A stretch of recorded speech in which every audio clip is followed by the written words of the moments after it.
Dime qué país quieres y te diré qué educación necesitas. El libre comercio le impone a nuestro país un desarrollo de quinta categoría, un país de pacotilla, un país especializado en la producción de materias primas agrícolas y mineras, un país que renuncia a la producción compleja, un país que se desindustrializa.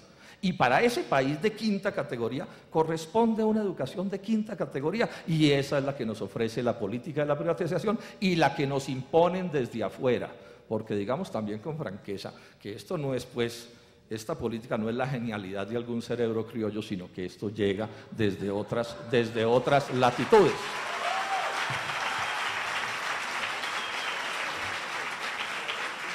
En estas circunstancias, el Polo Democrático Alternativo como partido se opone a este proyecto y le pide al gobierno nacional que retire el proyecto para que haya un debate democrático en Colombia.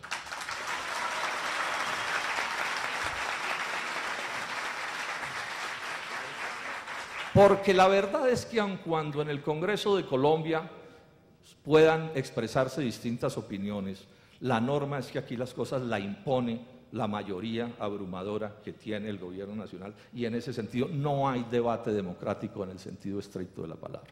Nosotros entonces seguiremos acompañando de cuerpo presente las movilizaciones del estudiantado colombiano.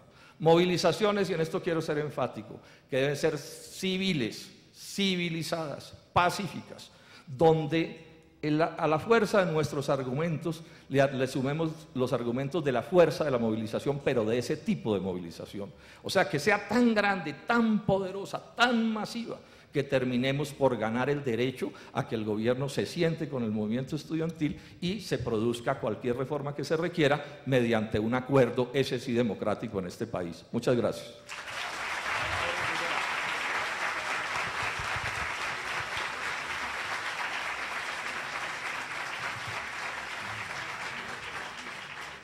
En el uso de la palabra, Edwin Hernández, presidente de Sintraunal, y se prepara Pedro Hernández, presidente de ASPU. Bueno, muy buenas tardes. Antes que nada, el Sindicato Mixto de Trabajadores de las Universidades Públicas Nacionales Sintraunal agradece el espacio gestionado a fin de que los trabajadores universitarios podamos expresar de viva voz nuestra percepción acerca de la Ley 30 y de su reforma. A pesar de que algunos voceros del gobierno se han empeñado en descalificar y minimizar la justa protesta y movilización de las comunidades universitarias en favor de la defensa de la educación pública superior y la construcción de un nuevo modelo de educación pública, hoy tengo que iniciar diciendo que nosotros no somos quienes engañamos a la opinión pública, como se menciona en los comerciales pagados por el Ministerio de Educación. La campaña mediática del Ministerio, en la que se sugiere que quienes ejercemos la oposición a la Ley 30 y de su reforma engañamos a la sociedad, está muy lejos de ser realidad. Si hay alguien que está engañando la opinión pública, si hay alguien que está engañando a la sociedad colombiana, si hay alguien que pretende poner en controversia a los diferentes sectores de la población, no somos los trabajadores, no somos los estudiantes, no somos los profesores, no somos quienes nos oponemos a la Ley 30 y su reforma. Por el contrario, hemos sido nosotros quienes siempre hemos dado la cara al país para discutir el tema en las universidades, aquí en el Congreso, en los medios de comunicación y en cuanto escenario hemos tenido a nuestra disposición. A pesar de no contar con el poder de imponer comerciales promovidos con recursos de todos los colombianos, hemos conseguido generar una campaña más efectiva. Hemos logrado poner el tema en las calles, en los barrios, en las casas.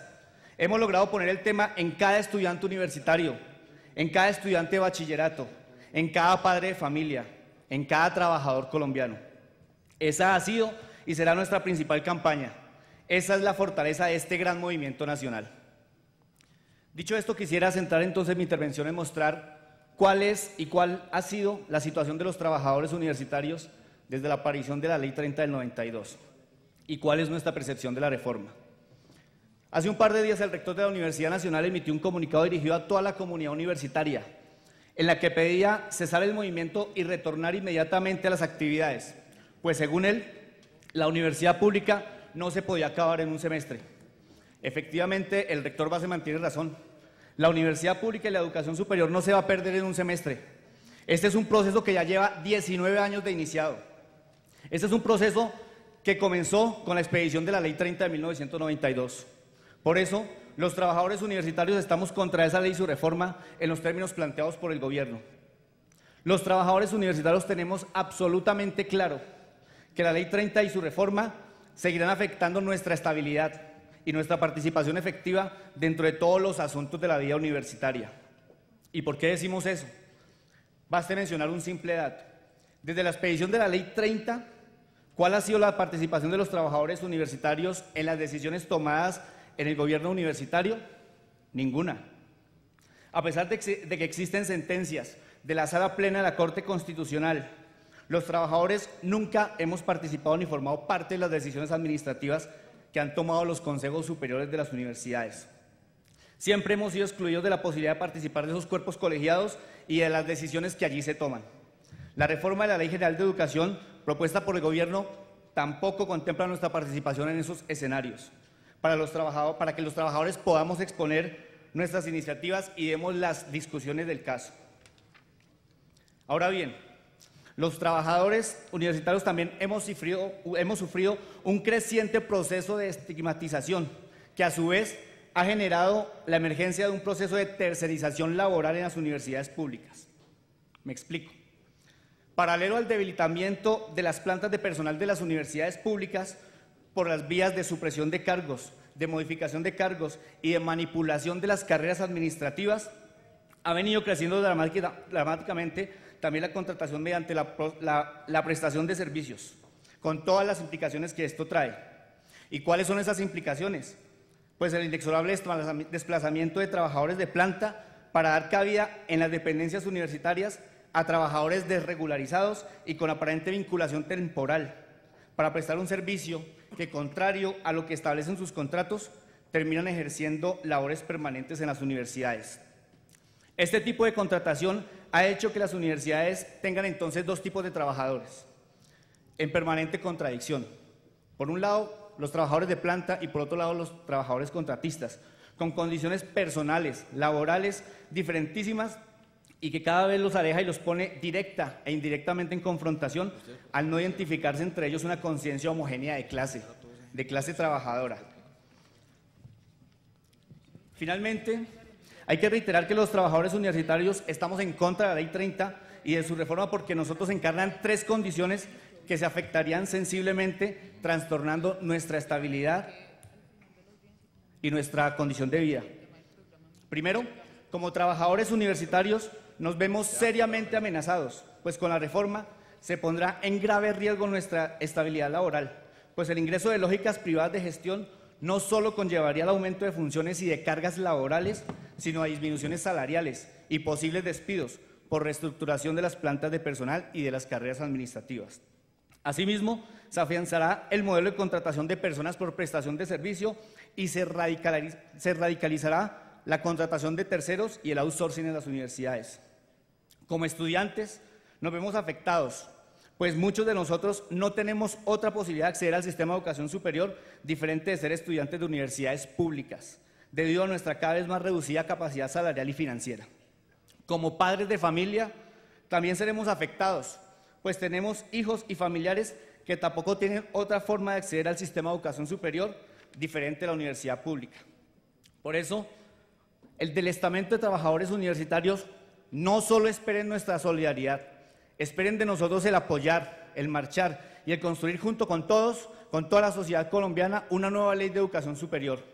Los trabajadores universitarios propendemos y defendemos el establecimiento de una educación pública y de calidad, gratuita, útil a la sociedad colombiana para la resolución de sus problemas de formación y cualificación profesional, donde los trabajadores tengamos plenos derechos de participación en la toma de decisiones y en condiciones laborales óptimas y coherentes con la filosofía de humanidad que debe tener toda universidad, donde la sociedad pueda acceder realmente a una buena educación y no solo a una educación con base en la oferta y la demanda, donde los docentes no pongan a jugar su conocimiento como mercancía que se oferta al mejor postor. Finalmente, para los trabajadores universitarios, el proyecto de ley presentado por el gobierno en cabeza de la señora ministra es un atentado contra la estabilidad social y económica de las familias colombianas. En el fondo, el proyecto de ley propone a la juventud colombiana, a los estudiantes y sus familias, dos alternativas. Una, a quedarse sometida a la ignorancia profesional y a la bancarización de sus vidas, al tener que empeñarse económicamente las entidades financieras por 10, 15 o más años. Y 2, a la pérdida irremediable de las universidades públicas y a la desaparición de una educación superior pensada para la transformación real del país y de la nación colombianas. Por eso nos sumamos hoy a la petición de retiro inmediato del proyecto de ley. Muchas gracias.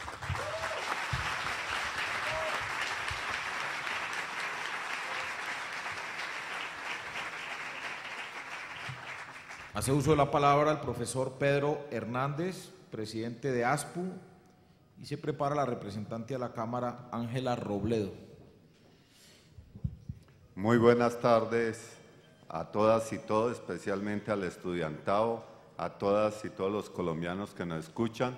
Gracias, senador Alexander López, vicepresidente, por esta audiencia. Un saludo al resto de senadores y representantes a la Cámara que nos acompañan, a la señora ministra y al viceministro de Educación Superior.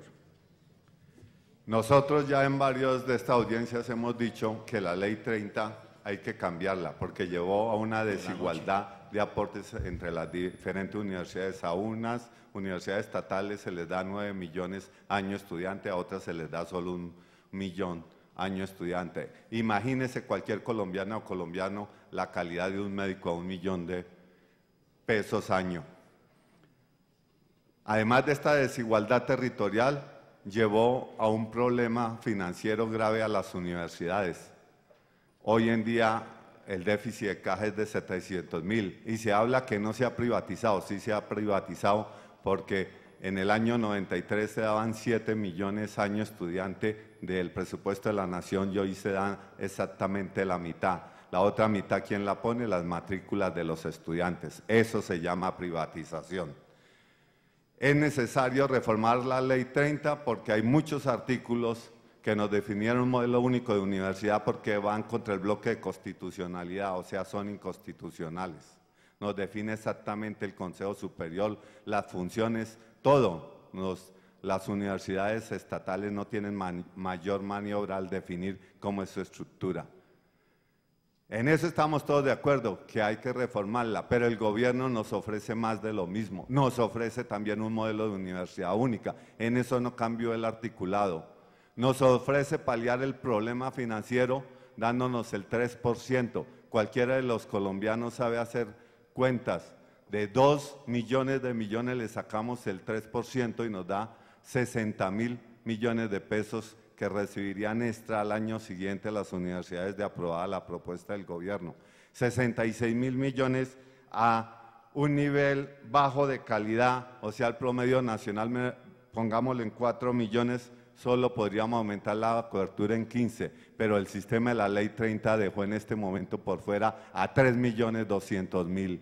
¿Qué le decimos a esos 3.200.000 colombianas y colombianos egresados de la secundaria que no pueden acceder a la universidad? Sigan en eso. El modelo del gobierno dice solo incorporemos 70.000, 75.000 a la universidad, el resto vaya a nacer técnicos y tecnólogos. Pero además deja un mundo de gente por fuera de esos 3.200.000, más de la mitad. Entonces nosotros decimos no nos sirve la propuesta. Por eso desde que se empezó a avientar en la primera versión, ASPU le ha dicho al gobierno que no estamos con esa propuesta. Por eso hoy, y lo hemos dicho siempre, seguimos insistiendo que ese proyecto del gobierno no soluciona, que hay que retirarlo. Y hemos construido un proyecto que busca que se incorporen esos 3.200.000 y eso significa hacer esfuerzos porque la base presupuestal de las universidades públicas, el aporte nacional para la educación pública superior universitaria tiene que pasar de 2 billones a incrementarse en una calidad regular en el promedio nacional en 4 billones más y en una calidad aceptable como el de la Universidad Nacional en casi 9 billones más. Hemos hecho un proyecto que vamos a poner a consideración de todas y todos los universitarios para luego llevarlo al Congreso, donde se respete todo el bloque de constitucionalidad sobre autonomía universitaria, donde se respeta la real participación de los y las universitarias, de acuerdo al artículo 2, el 45 y el 68 de la Constitución, en la decisión de cómo estructuramos cada una de nuestras universidades, de cómo definimos cuáles son los órganos de gobierno, de cómo elegimos a nuestras autoridades.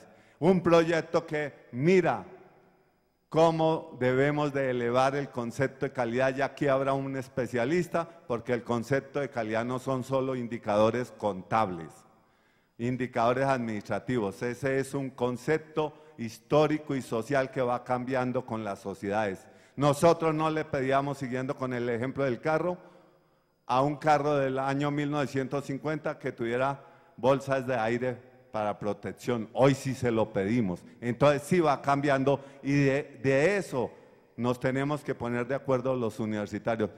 Decimos que ante la pobreza de la inmensa mayoría del país, que lleva como consecuencia una alta deserción estudiantil, hay que tener un bienestar universitario nacional que subsidie alimentación, vivienda, transporte, elementos de trabajo del estudiante universitario, eventos culturales, etcétera, etcétera.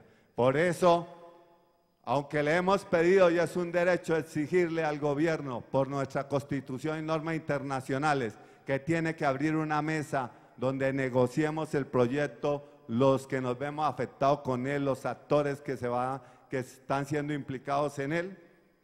El gobierno no ha hecho caso de eso y atendiendo a todas las asambleas de profesores, en el plenario del lunes y martes pasado hemos declarado la Asamblea Permanente de Profesores de las Universidades Colombianas, rechazando el proyecto de ley radicado por el gobierno, rechazando los cierres arbitrarios de las universidades estatales, exigimos la reapertura inmediata de ellas, rechazamos la suspensión o cancelación del trabajo de los profesores ocasionales catedráticos de vinculación especial. No pueden pagar las familias de esos profesores el que el gobierno haya presentado un proyecto inconsulto y los estudiantes hayan decidido el paro nacional. Hay que respetar y en eso le exigimos a las autoridades universitarias, consejos superiores, rectores, que nos digan claramente si están con estas migajas del proyecto del gobierno o están con toda la comunidad universitaria. Pero no aceptamos, pero no aceptamos que el 70% de los profesores que están en contratación precarizada sean los que paguen y paguen las familias de todos nuestros estudiantes. Gracias.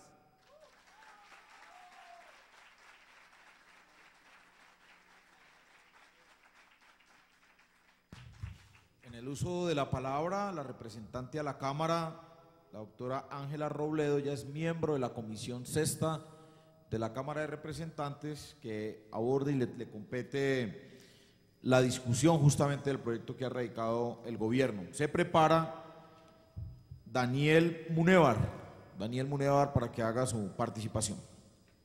Bueno, muy buenas tardes a todos y a todas. ¿Se oye? ¿Tiene sonido? Hablar duro. ¿Ya?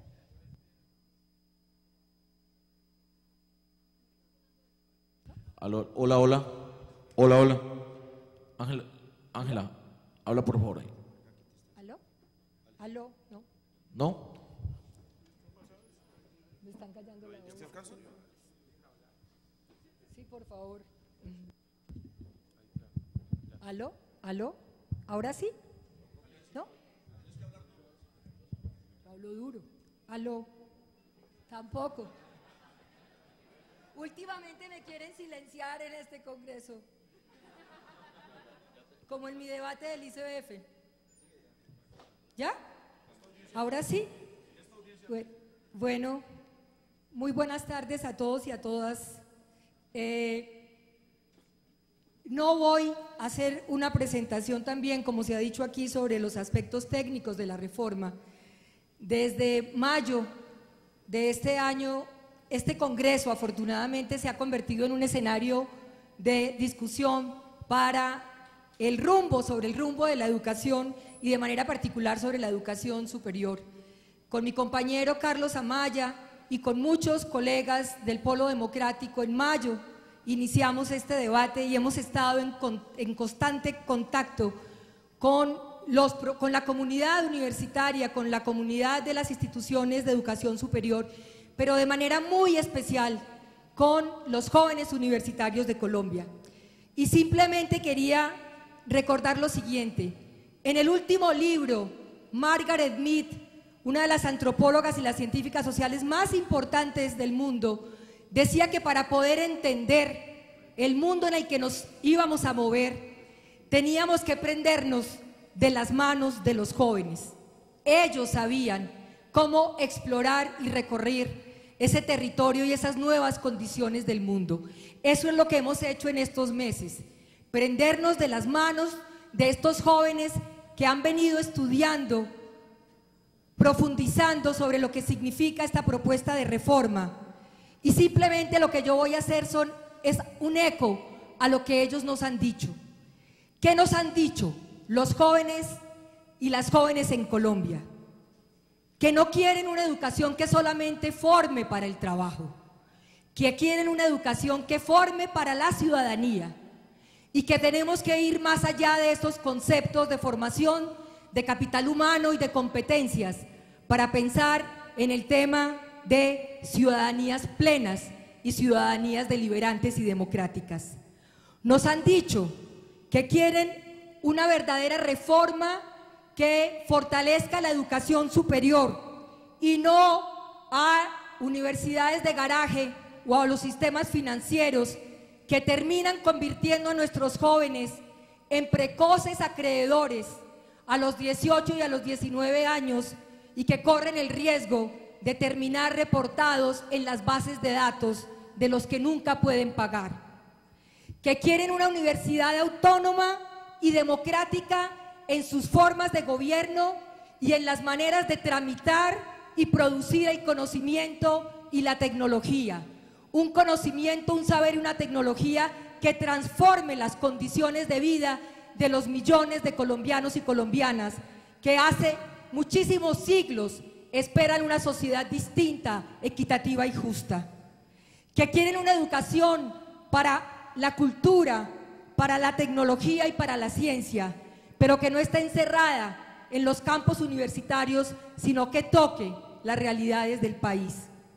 Que no quieren seguir oyendo más cuentas de sumar y restar, porque en eso no se agota la educación.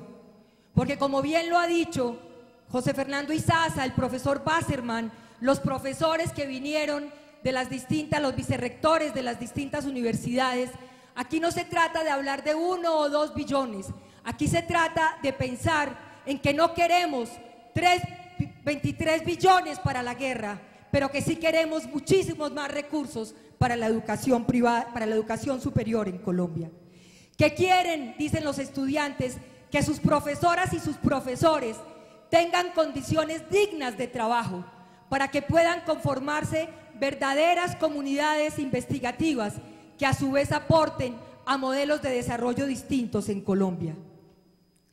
Y que quieren finalmente una universidad del tamaño de sus sueños, una universidad que les permita soñar lo imposible, como lo hicieron hace mucho tiempo en distintos lugares del mundo y en los ecos y en lo que fue también el movimiento universitario en Colombia en los años 70. Finalmente, para decir lo siguiente, algunos medios de comunicación han seguido estigmatizando a nuestros jóvenes. Algunos dicen que volvamos a las mesas y alguna columnista del Espectador decía que estas marchas no sirven, que lo que hay que hacer es lobbying en el Congreso de la República. Y en una reciente conversación de Margarita Peña, directora del ICFES, y de Rosario Jaramillo, asesora del Ministerio de Educación para el tema de formación ciudadana, ellas dicen que lo que tenemos son, a raíz de una prueba de educación cívica, que lo que tenemos son jóvenes entusiastas y sin argumentos. En un correo que yo mandaba decía que si ellas, en medio de su comodidad, de los escritorios han salido al territorio a reunirse con estos jóvenes colombianos. Nosotros, señora ministra, lo repetimos de nuevo, y no solo a la ministra, al gobierno y al presidente Santos. Exigimos una asamblea amplia para la educación y un retiro inmediato de este proyecto que ha dejado tantos sinsabores, y apoyamos el movimiento estudiantil que lo que nos ha mostrado es imaginación y creatividad.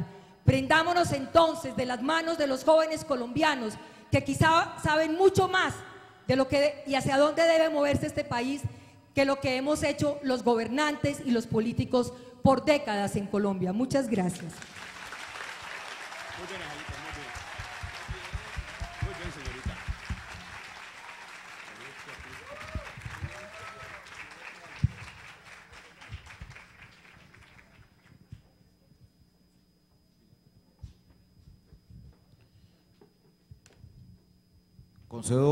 Concedo el uso de la palabra a Víctor Manuel Moncayo, el rector de la Universidad Nacional, y se prepara Carlos Miñana, profesor de la Universidad Nacional.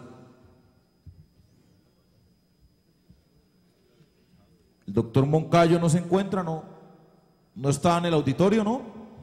Continuemos entonces. Le cedo el uso de la palabra a Carlos Miñana, profesor de la Universidad Nacional, y se prepara Brian Rojas, estudiante del SENA. Buenas tardes. Buenas tardes. Buenas tardes. Buenas tardes. Ahora. Bueno, para no reiterar lo que se ha dicho, quiero referirme exclusivamente al tema de la calidad, que también tiene profundas implicaciones en la financiación. Este no es un tema para nada secundario en el proyecto de ley, sino tal vez el aspecto central. Por ejemplo, esta palabra aparece 83 veces en el articulado, 83. Por el contrario, la palabra equidad aparece 2 veces, la palabra cobertura 4 veces, eficiencia 3 y el derecho a la educación 1 vez. Claro que aparecen muchas veces derechos pecuniarios, derechos de matrícula, etcétera. La calidad se eleva a nivel de sistema y se le dedica íntegramente el 5º de los 8 títulos del proyecto de ley. Se desarrolla a través de aseguramiento, acreditación de alta calidad, evaluación, fomento, inspección y vigilancia. Y para ello se crean o se ratifican varios organismos como el CNA o la CONACES. Si la palabra eficiencia solo aparece 3 veces, debe ser porque el gobierno está muy satisfecho con los niveles de eficiencia que hemos logrado en las universidades públicas. Tanto es así que estamos haciendo muchísimo más con la misma planta profesoral y administrativa y con la misma infraestructura de 1992. Realmente es imposible hacer más con lo mismo y tanta eficiencia pone en grave riesgo la calidad. Si lo importante entonces de la ley no es el derecho, ni la cobertura, ni la eficiencia, tenemos que hablar de la palabra que más repite la ley, la calidad. Dudo que haya alguien que no esté de acuerdo con que la educación superior deba ser de calidad. Y también me parece razonable y constitucional que si la educación, no importa si es estatal o privada, es un derecho y un servicio público, el Estado deba velar por garantizarla y que ésta sea de calidad. Ese no es el punto en cuestión. Pero si los nuevos recursos que se van a destinar a la educación superior ni siquiera alcanzan para subsanar la deuda histórica con las universidades, y si los recursos destinados a nuevos cupos, que la mayoría están en forma de créditos y subsidios estudiantiles, tampoco alcanzan a los costos actuales promedio por estudiante, es necesario preguntarse qué está entendiendo el Ministerio por calidad y cómo va a lograr garantizar y mejorar la calidad con ese escaso incremento de los recursos. El argumento central que quiero sustentar es que la reiterada mención de la calidad en el proyecto de ley no se orienta realmente a poner los medios necesarios para proveer un servicio de calidad y a comprometerse de verdad con el mejoramiento de la calidad, sino con algo mucho más sutil y más barato. Lo que pretende el proyecto es asegurar, acreditar, velar, evaluar, inspeccionar y vigilar la calidad. Reitero que es su obligación constitucional velar por la calidad, pero estamos aquí no ante un Estado que trata de garantizar un derecho, es decir, un Estado social de derecho, sino ante un Estado evaluador del derecho. Pareciera entonces que ahora la labor fundamental y la finalidad del Estado fuera más evaluar que garantizar la calidad.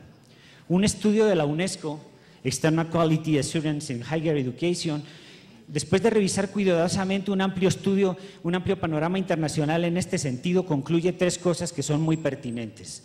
Primero, el aseguramiento de la calidad no puede ser un fin en sí mismo.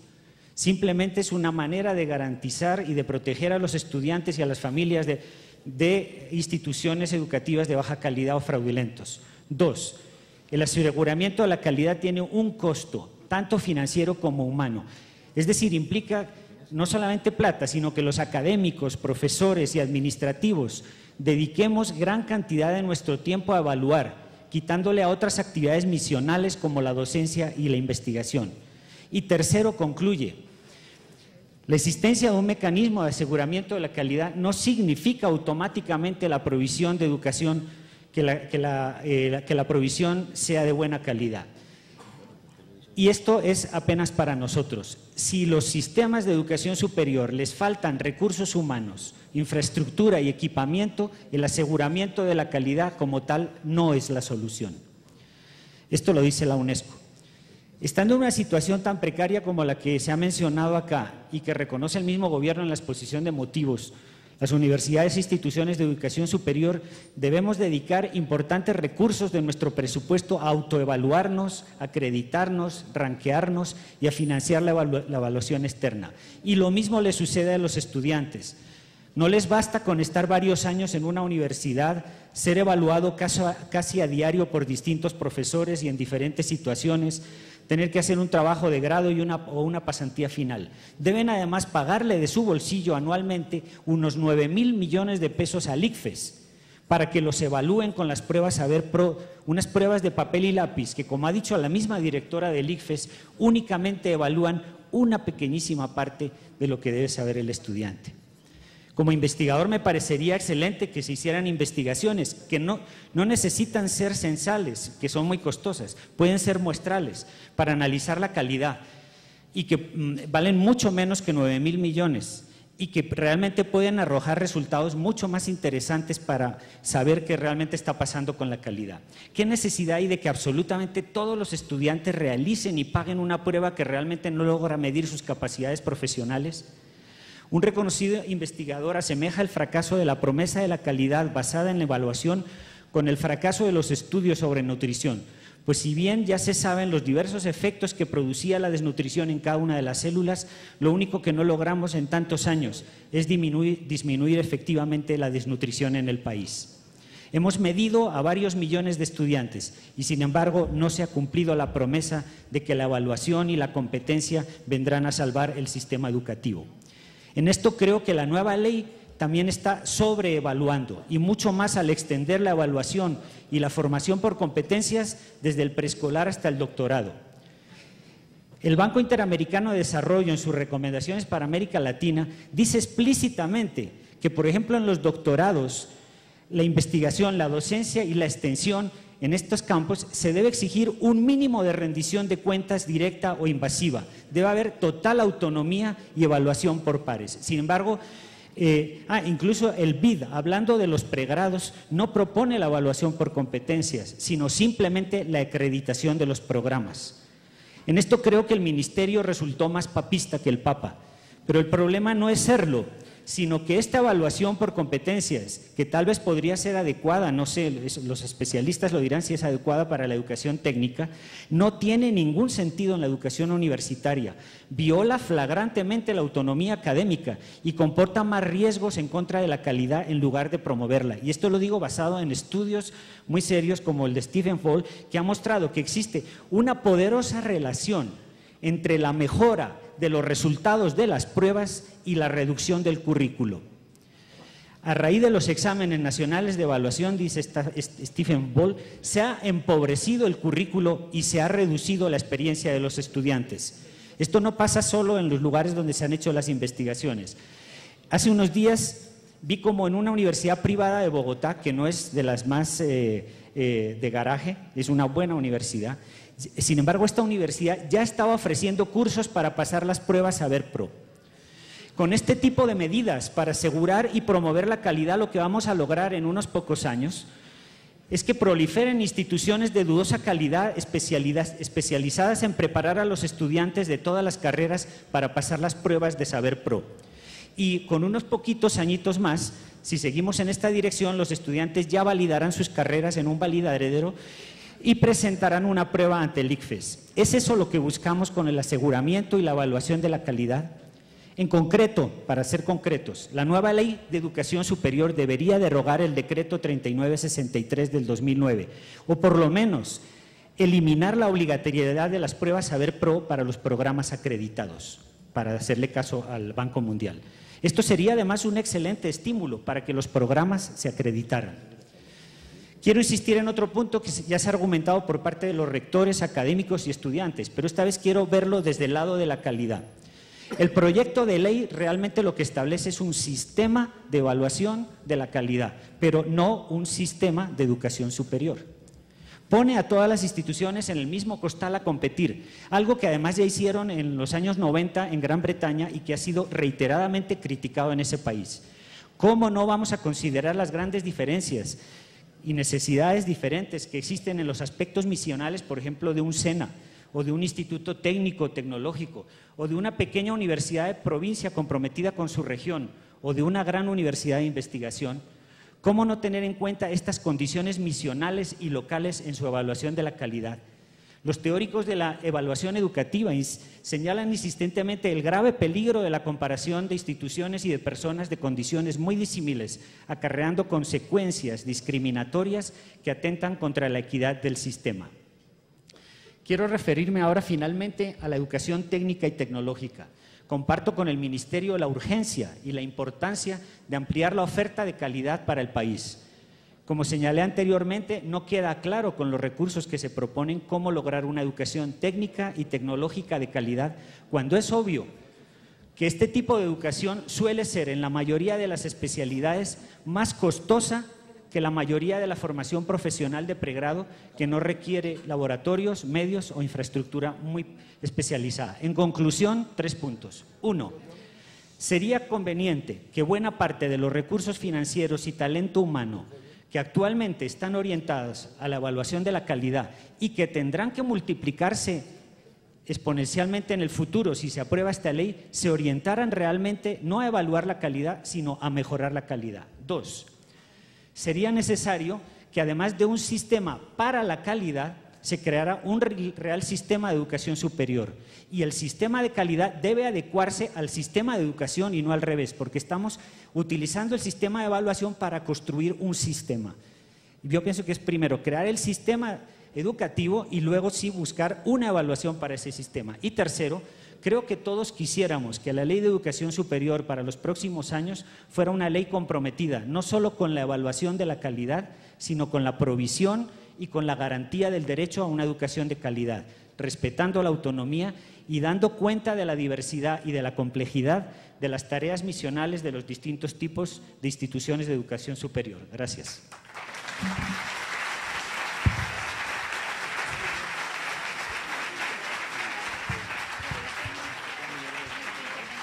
Bueno, invitamos a que presente su intervención Brian Rojas, representante estudiantil del SENA, y se prepara el senador John Sudarsky.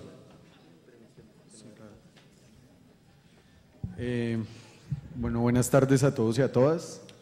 Agradecer pues la participación de los ilustres estudiantes de las universidades públicas, de las universidades privadas, del SENA, y a quienes están en la mesa, los televidentes. Queremos partir diciendo algunas cosas, y es que a pesar de que el gobierno quiera que los estudiantes no lean, nosotros sí lo hacemos. ¿Y por qué decimos que el gobierno no quiere que nosotros leamos? Porque evidentemente, uno, la ignorancia es funcional para el estado de cosas. Segundo, la ley Lleras es una ley que pretende que, por ejemplo, los estudiantes tengamos que pagarle al gobierno para poder acceder a una información para hacer un trabajo. Y en tercera instancia, lo que vamos a desarrollar más adelante, el gobierno, en el caso del SENA, ha venido haciendo una serie de reformas que impiden que los estudiantes se desarrollen integralmente, que puedan tener una visión del mundo más allá del trabajo, lo que ha generado que muchos estudiantes que estudian técnicos y tecnólogos no puedan leer, porque el gobierno mismo así lo quiere, pero a pesar de eso nosotros sí leemos, ha quedado bastante clarísimo. Y es en ese sentido que queremos decir otra premisa fundamental, y es que este proyecto de ley que hoy presenta el gobierno es por esencia antidemocrático. Si fuera democrático no habría estos debates, no habría movilizaciones, no habría tantas y tantas discusiones sobre este tema, sino que ya tendríamos un proyecto de ley diferente. Es decir, este proyecto que está presentando hoy el gobierno es por esencia antidemocrático, y eso pues queda evidenciado en todo lo que se ha venido presentando. Queremos dar unas pautas muy concretas aquí presentadas. La primera es que este proyecto de ley no responde a las necesidades concretas de nuestro país.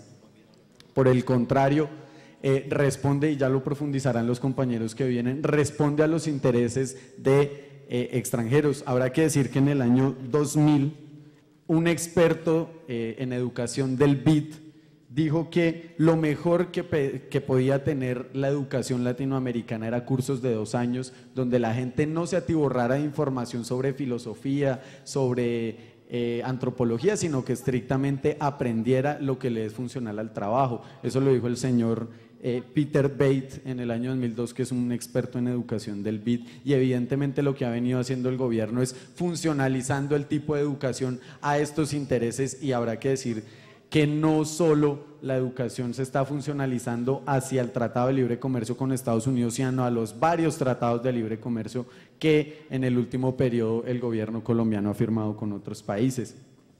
La segunda premisa que queremos dejar clara es que el gobierno no quiere invertir en educación, porque la plata sí existe y se ha dicho hasta la saciedad que, por un lado, el gobierno hoy está pagando 40 billones en deuda externa, que entre otras cosas, de acuerdo con el Banco de la República, el 43%…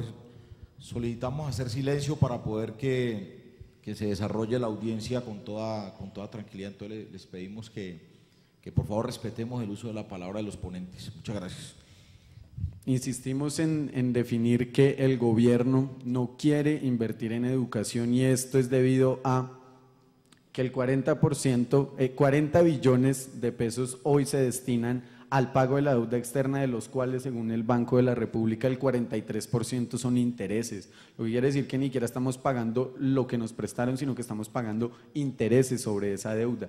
Y el gobierno le ha dado 20 años de universidad pública en pago de deuda externa, es decir, hoy le imprimen a la educación pública 2 billones, mientras al pago de la deuda externa le imprimen 40, lo que quiere decir que un año de deuda pública, intereses de deuda pública, pues son 20 años de universidad. Y además, evidentemente, la relación y lo que se ha venido diciendo de que el gobierno no le interesa invertir en el estudiantado, y eso significa, por ejemplo, que inviertan en un soldado cerca de 18 millones de pesos, mientras que en un estudiante ni siquiera alcanzamos los 5 millones. Eso significa que evidentemente hay toda una serie de negligencia desde el gobierno para invertir en la educación, y eso es una gran premisa que queremos dejar clara, es que el gobierno no quiere invertir en educación pública. Nos queremos referir a unas cosas que se han venido puesto sobre la mesa, que la ministra anteriormente ha puesto aquí, que no se han tratado a profundidad, y la primera es decir que quieren aumentar la cobertura, y la discusión que venimos a plantear aquí desde el SENA es qué tipo de cobertura la que quieren aumentar. El SENA en el 2002 tenía 25.000 estudiantes, hoy tiene 8. Y un poco la dinámica que quería el señor Peter Bate, que planteaba que eran solo cursos de 2 años. Hoy tenemos en el SENA cursos de 3 meses, tenemos cursos de 6 meses, tenemos cursos que lo que han posibilitado es que en un salón haya más de 300 o 400 estudiantes. Tenemos cursos en centros de formación donde la gente estudia 2 días a la semana, 3 horas. O sea, la discusión de fondo es que el gobierno pretende aumentar desmedidamente la cobertura en detrimento de la calidad de la formación, y esa no es la educación que nosotros buscamos. No buscamos la educación pertinente que está planteando el gobierno nacional. Nosotros no queremos educación pertinente que significa que en la oferta educativa del SENA hay un curso para atender camas. ¿Eso es formación pertinente o un curso para decorar fiestas con bombas? Eso no es, eso es la pertinencia que ha venido multiplicando el gobierno nacional, y nosotros y nosotras rechazamos esa visión funcional que se tiene de la educación en torno al trabajo. Nosotros y nosotras creemos en la visión antropológica del trabajo, donde quien hoy estudia para ser un obrero tiene la posibilidad y la necesidad de formarse como un ser humano integral, donde tiene derecho a leer antropología, donde tiene el derecho a acceder al desarrollo de las ciencias sociales en su conjunto. No creemos en esa visión que hoy tiene el gobierno. Y insistimos en que la ministra en la audiencia pasada decía que un técnico profesional sale a ganar 909.000 pesos. Que me muestre el recibo de pago de esa persona, porque hoy en el caso del SENA, un estudiante del SENA ni siquiera le pagan el salario mínimo, y tenemos que los altos márgenes de informalidad a nivel nacional generan que evidentemente el hecho de que la educación sea precaria empuja los salarios hacia abajo, lo que quiere decir que evidentemente el gobierno quiere profundizar formación precaria para tener sueldos a las empresas muchísimo más barato. Queremos cerrar diciendo que nosotros y nosotras creemos en esa visión, no creemos en esa visión funcional del trabajo, que creemos en la educación de calidad para que desarrolle.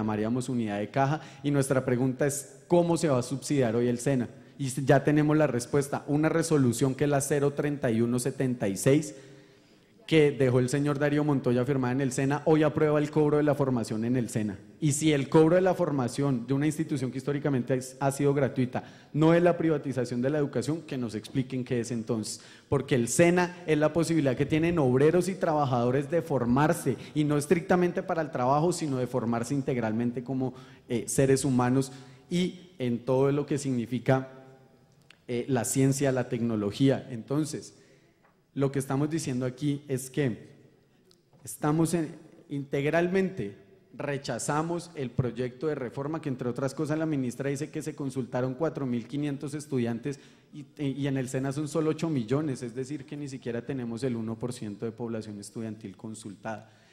Cerramos diciendo que rechazamos esa visión funcionalista que se tiene de la educación vía trabajo, que rechazamos la privatización de las entidades públicas, en el caso del SENA, que significaría hoy el cobro de la formación, la profundización de la privatización. Y queremos cerrar con una cosa, señora ministra.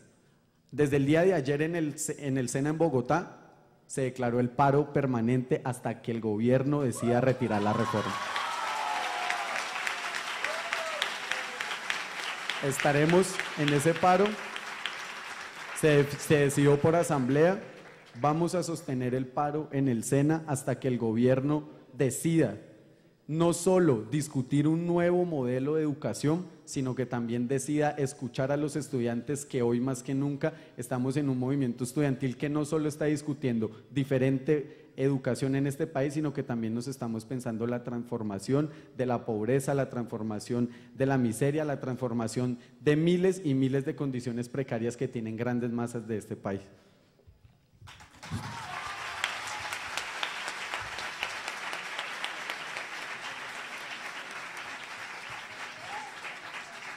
En el uso de la palabra, el senador John Sudarsky.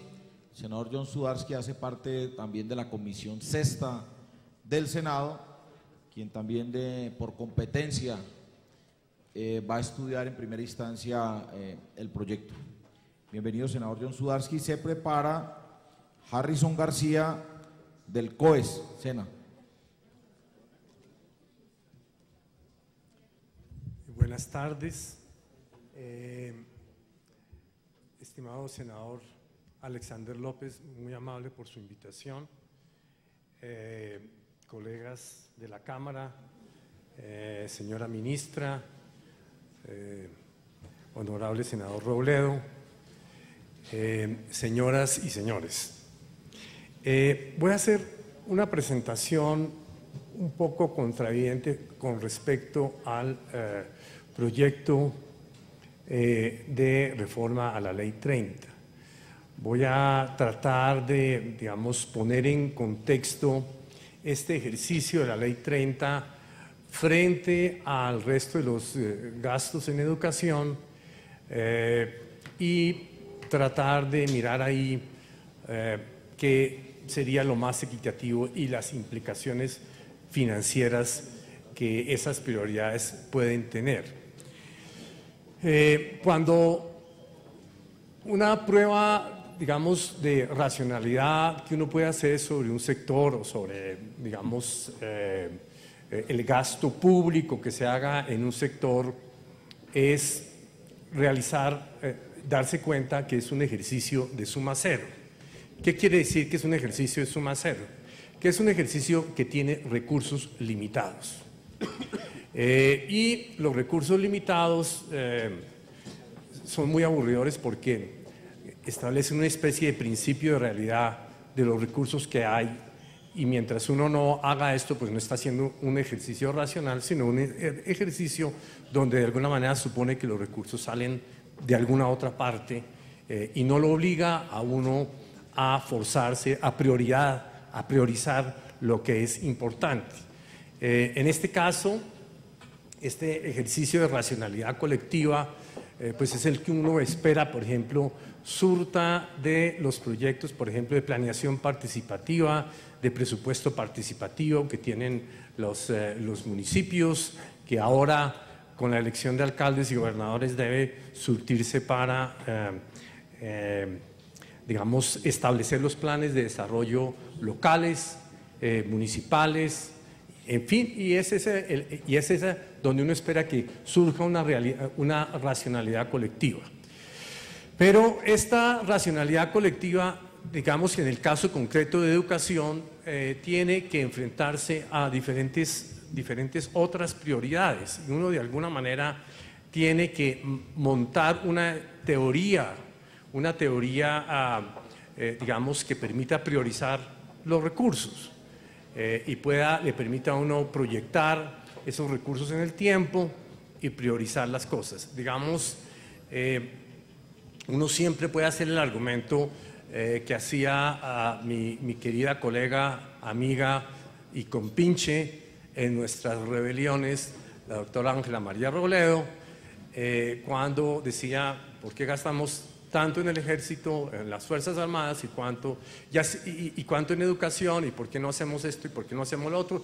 La verdad sea dicha, es que usted debe terminar viendo que los recursos del Estado son recursos limitados, los recursos de cada sector, todos forcejean y finalmente se enfrentan a un tema de disciplina fiscal que de ser irrespetados pues terminaría agravando el problema de endeudamiento y el problema de pago de intereses y produciendo el efecto que no nos interesa.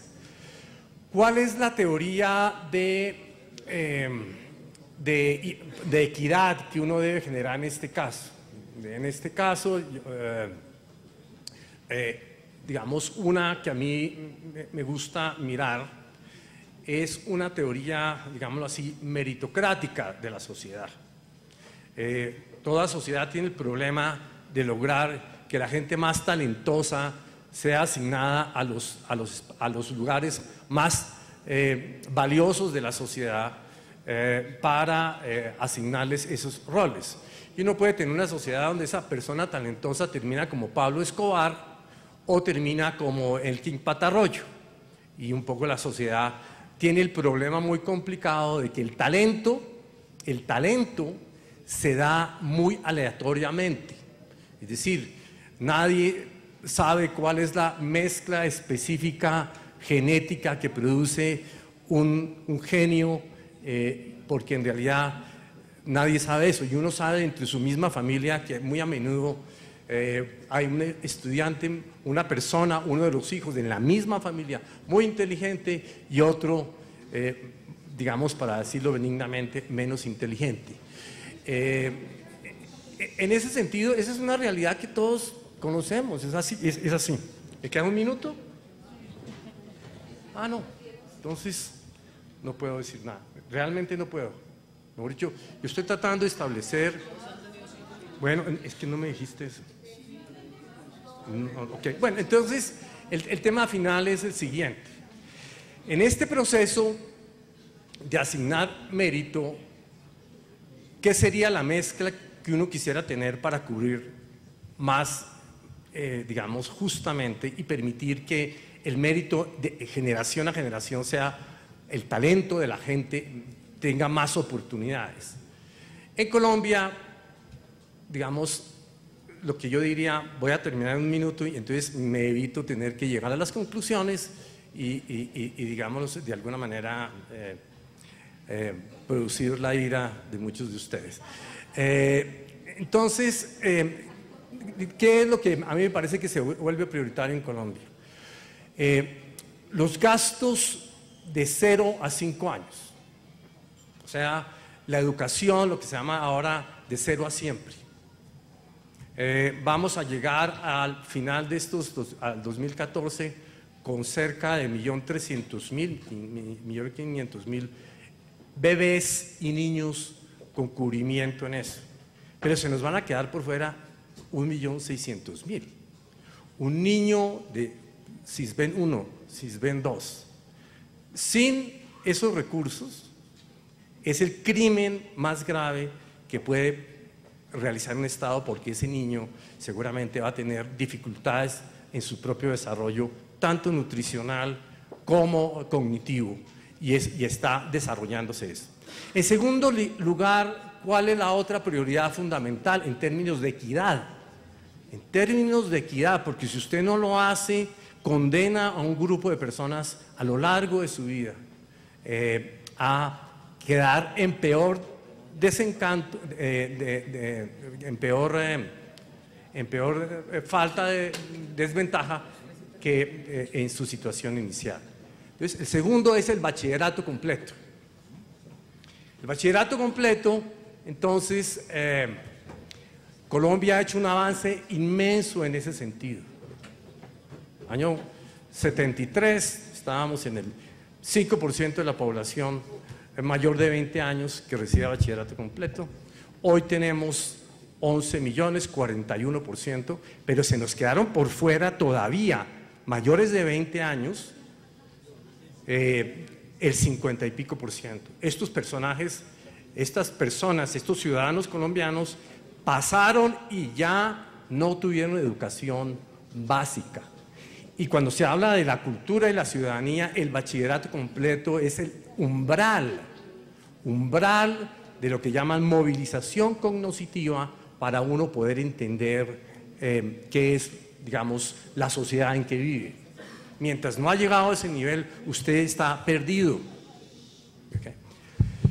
Dentro de este esquema, entonces, esas son dos prioridades fundamentales, y en esto estamos hablando de cerca de 1.300.000 colombianos que en el año 2009 pasaron de los 20 años sin bachillerato completo. Y voy a terminar en una palabra, simplemente lo que quería era poner en perspectiva el tema del gasto en la educación superior. El plan trae un planteamiento sobre educación técnica y tecnológica. Aspira a crear 320.000 nuevos cupos. Técnica y tecnológica, que es donde los estudios muy precarios que se han hecho sobre el tema de la demanda laboral en el país, y en esto quiero que ustedes sean conscientes. Si ustedes reciben una educación que no va a tener demanda laboral, lo que están haciendo es consiguiendo una educación para el desempleo. Así le parezca a uno que podría tener una educación para no estar alienado, pero termina uno en una educación para el desempleo. Donde y ahí los pocos estudios que hay sobre eso indican que hay una excesiva oferta. Donde hay una gran demanda laboral es en carreras de 1 o 2 años, y el plan trae un objetivo de 320.000 adicionales. Con un debate que hicimos sobre el SENA en la Comisión Sexta, A mí me parece que logramos tratar de entender qué es lo que hace el SENA, porque el SENA es tal vez, o era, y esperamos que deje de serlo, una de las instituciones más poco transparentes que hay en el país. Es decir, nadie sabe qué es lo que hace, nadie sabe cuál es el costo-beneficio, no sabe cuál es la calidad de esto, no tiene cuentas claras sobre el número de personas, habla de 8 millones de habitantes, pero si es una clase de enseñarle a tender sábanas, pues no estamos haciendo nada. Lo que logramos llegar es a pedirle al SENA, que todavía no nos ha respondido, cuántos años estudiantes produce anualmente y cuál es la productividad de eso.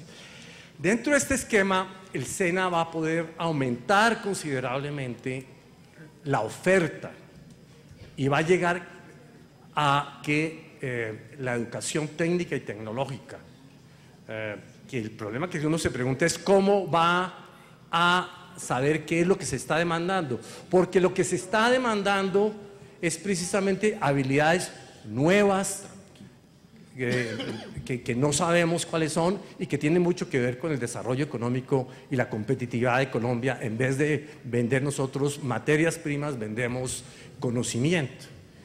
Y en ese sentido, lo del SENA se vuelve muy importante. Y nos queda entonces el tema de estrictamente la educación superior. Y una pregunta que se hace normalmente sobre esto es: eso que dicen tan bueno, de que nos van a dar más recursos y tal, ¿va a ser sostenibles? ¿Va a ser de verdad algo que nos van a dar? ¿O va a ser un cuento que no va a permitir que finalmente las inversiones en calidad y en todo lo que se ha comenzado aquí se pueda hacer? Y quiero decirlo, nosotros no teníamos ninguna idea preconcebida. Una simulación que hicimos ayer, una simulación que terminamos ayer, después estábamos hablando de un proceso cerca del comienzo de nuestra legislación, efectivamente dio que los recursos, cumpliendo los objetivos de cubrimiento universal de primera infancia, bachillerato, primaria, que ya hoy en día está en 100%, y bachillerato, habría los recursos para cumplir con esa ley.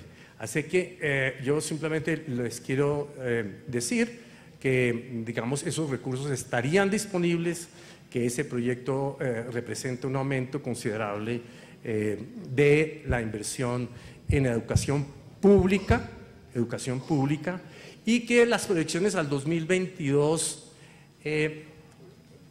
tiene la posibilidad de más adelante seguramente invertir muchísimo más en educación superior más adelante. ¿Por qué? Porque las inversiones en primera infancia, primaria y secundaria y educación técnica y tecnológica van a permitir, por las razones demográficas de que esas poblaciones van a comenzar a caer. Si un niño participa en un programa contra la pobreza y nutrición infantil y todo esto, y seguramente él no va a terminar teniendo una familia que requiera ese mismo tipo de apoyos, porque va a salir de la pobreza. Entonces, ese escenario va a permitir seguramente una ampliación de la oferta pública en educación universitaria superior. Muchas gracias.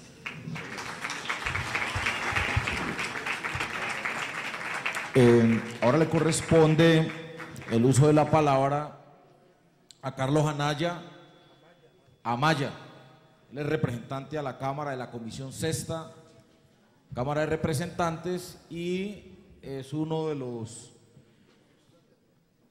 diríamos nosotros, responsables hoy de la propuesta que ha presentado el gobierno, responsable en términos de que le compete, diríamos nosotros, en términos de lo que establece la ley quinta, el estudio del análisis. Es el ponente, es uno de los 7 ponentes que tiene el proyecto. Entonces, representante Carlos Amaya, muchas gracias por tu participación.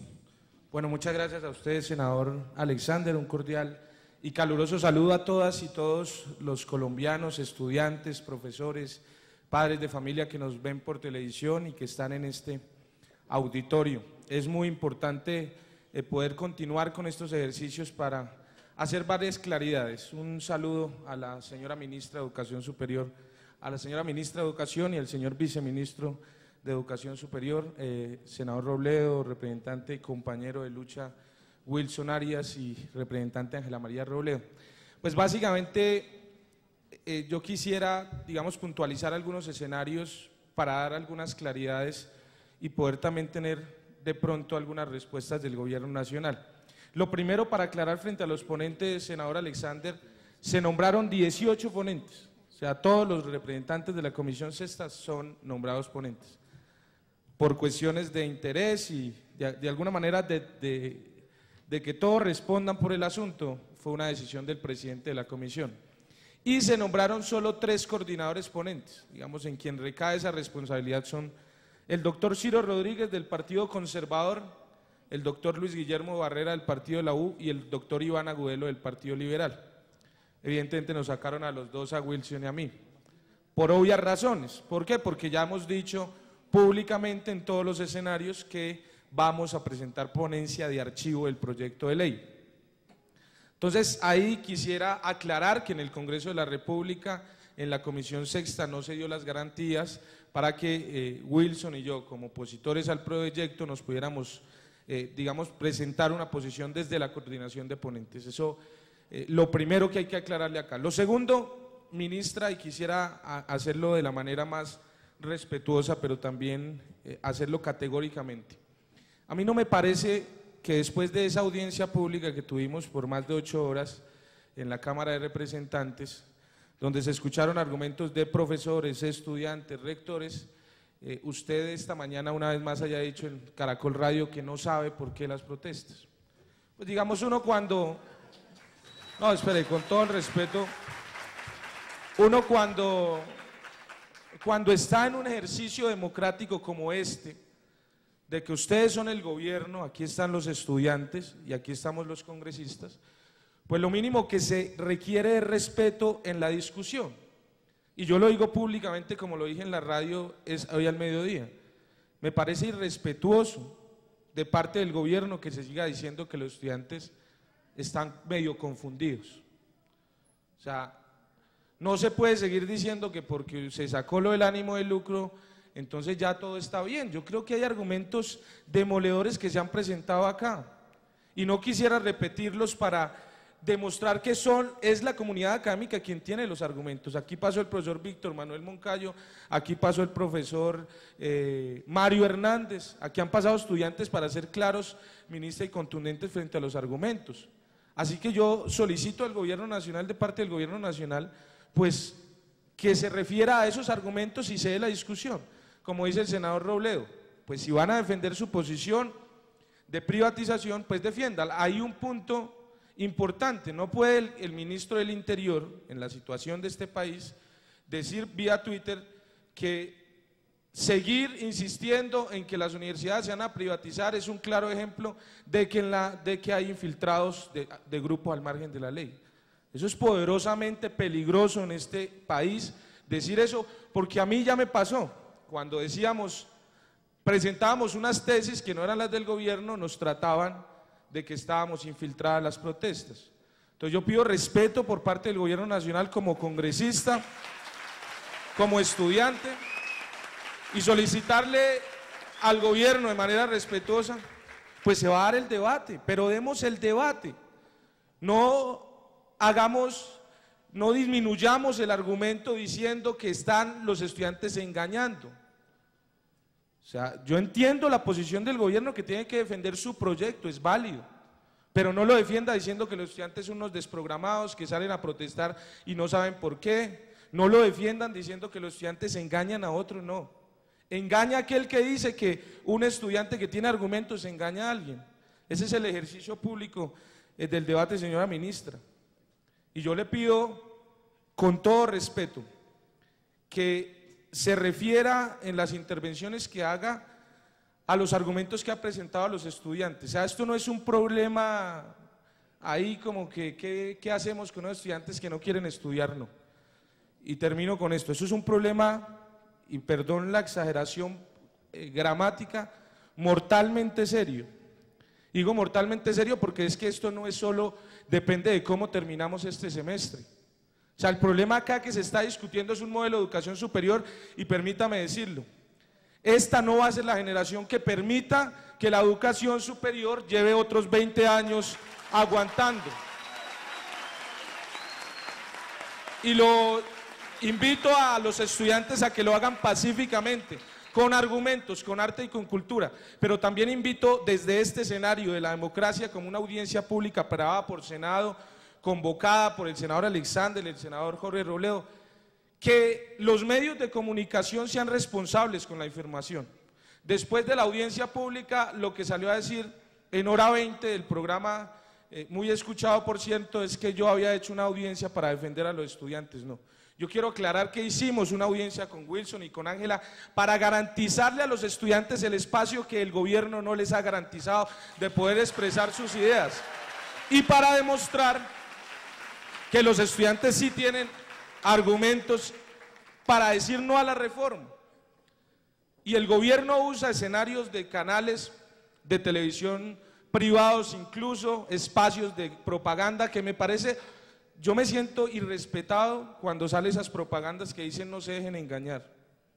No, seamos respetuosos con los argumentos. Ministra, en serio, se lo digo con todo respeto, pues diga en la propaganda la posición del gobierno es esta y que los colombianos juzguen, pero no se puede decir no se deben engañar porque es que ellos no saben y pobrecitos no han leído y están confundidos. No, los estudiantes no están protestando y 32 universidades públicas, ministra, no están paradas porque los estudiantes no quieran clases o no quieran estudiar. Están paradas porque los estudiantes, aparte de estudiar el conocimiento y su disciplina, están pensando en el destino de este país, en el futuro de este país, en el presente de este país, en qué modelo de educación superior se merece este país para poder salir adelante. No le podemos dejar algo tan trascendental como la educación al gobierno nacional, lo dice Oppenheimer. Termino diciendo,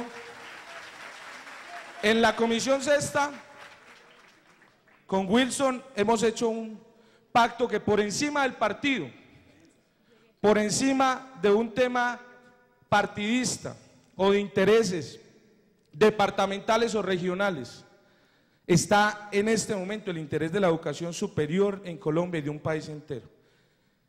Y vamos a presentar ponencia de archivo, así no nos hayan dejado de coordinadores ponentes ni nos den las garantías que se necesitan en ese debate.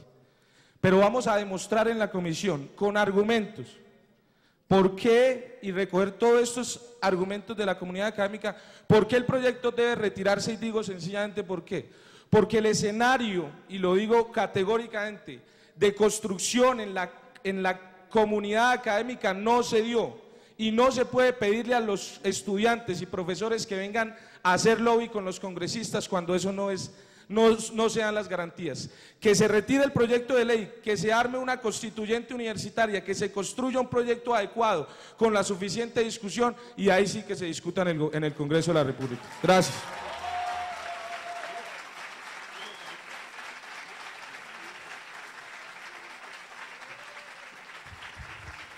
En el uso de la palabra, Giovanni Páez, de Fenares. Y se prepara Brian Rojas, Harrison García, de Coesena. Muy buenas tardes a todas y a todos, al pueblo colombiano. Creo que todos los argumentos se han expuesto de una forma muy clara, profundizando en la investigación, profundizando en la actualidad de nuestras universidades y teniendo claro que asumimos una responsabilidad muy importante con el pueblo colombiano en el marco de esta reforma a la educación superior. Entonces la pregunta que habría que hacerle al gobierno nacional es ¿por qué insistir en continuar con un proyecto que claramente la sociedad en su conjunto le está diciendo que no? ¿Por qué insistir en un proyecto en el cual no se ve un desarrollo o un cambio concreto en el marco del modelo que desarrolló la Ley 30 de 1992, donde a través de sus políticas encontramos en el marco de diferentes escenarios un claro ataque a la democracia, un claro ataque a la autonomía universitaria, un claro ataque al autogobierno, pero por sobre todo un ataque fundamental al tema presupuestal de las universidades en detrimento de la calidad. Y plantear estos temas son muy importantes e insistir en la pregunta del por qué no entender los argumentos que plantea la sociedad colombiana. Hablar de autonomía universitaria es derecho a autogobierno ejercido democráticamente por cuerpos académicos y sin imposición externa de poderes gubernamentales. Esto claramente nos lleva a definir una autonomía universitaria que realmente se consolide en las universidades, pero no lo encontramos en el proyecto. La conformación de los consejos superiores sigue siendo la misma desde el Decreto Ley 80 de 1980. No encontramos tampoco en esa conformación de los consejos superiores un cogobierno. Y pongo de ejemplo la Universidad de Córdoba. 9 decanos, 8 estudiantes, 3 egresados y un no docente, lo que indica que realmente la comunidad universitaria está participando de la construcción de la visión que se plantea la autonomía universitaria. Y aquí encontramos la misma consolidación de consejos superiores en la cual solamente un estudiante y un profesor son los que transmiten las necesidades de la comunidad universitaria y los otros 7 miembros, por lo general, están aislados de esa comunidad universitaria y solamente se dedican a consolidar lo que el gobierno nacional plantea. También es necesario profundizar en el tema de democracia y no como lo plantea la reforma. Necesitamos que realmente se consolide una democracia universitaria en las universidades en el marco de asambleas que sean las que elijan a las personas que van a dirigir los destinos de nuestras universidades.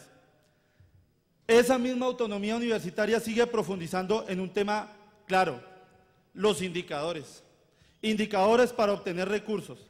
Indicadores basados, como lo dice el proyecto de ley, en el marco de la generación de nuevos cupos, donde claramente ha quedado que el aumento desmedido de cobertura, con base en el mismo presupuesto del año 1992, ha llevado al desfinanciamiento de nuestras universidades. Reconocimiento de la productividad, formación de recurso docente, fortalecimiento de la capacidad de investigación e innovación. Pero el gobierno nacional no le está entregando los recursos suficientes a las universidades en términos de esa investigación, en términos de esa innovación y en la cualificación de esos docentes. Un ejemplo claro de esto es el tema de las acreditaciones institucionales. Esas acreditaciones institucionales le han valido, en el caso de la universidad a la que yo pertenezco, alrededor de 20.000 millones de pesos.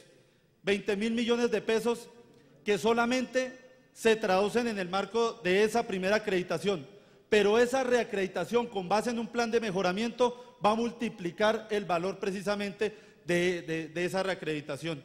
Y ahí tocamos un tema que ya se profundizó, muy importante por un profe de la Nacional. Todo esto en el marco de la calidad. Pero ¿qué calidad vamos a encontrar cuando no encontramos los recursos adecuados para precisamente consolidar esos procesos de investigación, de extensión, de proyección social de nuestras universidades? Tenemos que hablarle al país con la verdad. Tenemos que ser muy claros en las cifras que está planteando el gobierno nacional en términos de financiación de las universidades, porque aquí no nos pueden plantear una inversión que esté por debajo del promedio per cápita nacional por estudiante. Por el contrario, necesitamos dar una discusión para que las universidades se les incremente los presupuestos con base en el aumento de cobertura que ya ha venido haciendo desde el año 1992 y por supuesto dentro de la proyección que tenga la sociedad, sus necesidades, se consolide un verdadero presupuesto para la educación superior. Simplemente quiero finalizar planteando unas preguntas muy importantes. Nos plantea el gobierno nacional de que como nunca antes se van a entregar recursos a las universidades. Necesitamos que le aclaren eso al país, en qué términos, con unas cifras claras, con base en el promedio per cápita por estudiante al año. Segundo, ¿cuáles 35.3 billones de pesos? Que se le aclare al país si son recursos frescos, porque si no lo son, creo que están dejando muchas dudas a la comunidad universitaria y a la nación. ¿Cómo realizó el estudio el Ministerio de Educación para determinar los valores que está proponiendo en este proyecto? ¿Dónde están los recursos cuando el gobierno nacional plantea que no los tiene? Y hemos sido ya claros los estudiantes que están en la guerra, en la corrupción, entre otros. Finalizar con 3 preguntas también. ¿Cuál ha de ser el papel de la educación superior dentro de la mirada de la sociedad que queremos nosotros, los jóvenes, y la que necesitan los colombianos? Preguntarle a los congresistas, por supuesto no todos, como lo hemos notado con la intervención de algunos acá, si realmente van a discutir este proyecto con un conocimiento profundo de las necesidades de nuestras universidades y si la unidad nacional se va a imponer ante las necesidades de la comunidad universitaria y el país, y cuál es la verdadera apuesta del gobierno. Los estudiantes luchamos por más bienestar, los estudiantes luchamos por más recursos, los estudiantes luchamos por autonomía, los estudiantes luchamos para que realmente la educación se plantee como un derecho, y en el marco de esto las matrículas deberían ser gratuitas. Porque, compañeros, esta lucha de gigantes ya se echó a andar y nuestro objetivo es que se retire el proyecto de ley radicado en el Congreso de la República para reformar la educación superior en Colombia y construir colectivamente desde la autonomía universitaria una legítima reforma que realmente traduzca la educación como un derecho en Colombia. Los estudiantes tenemos derecho a pensarnos y dejar un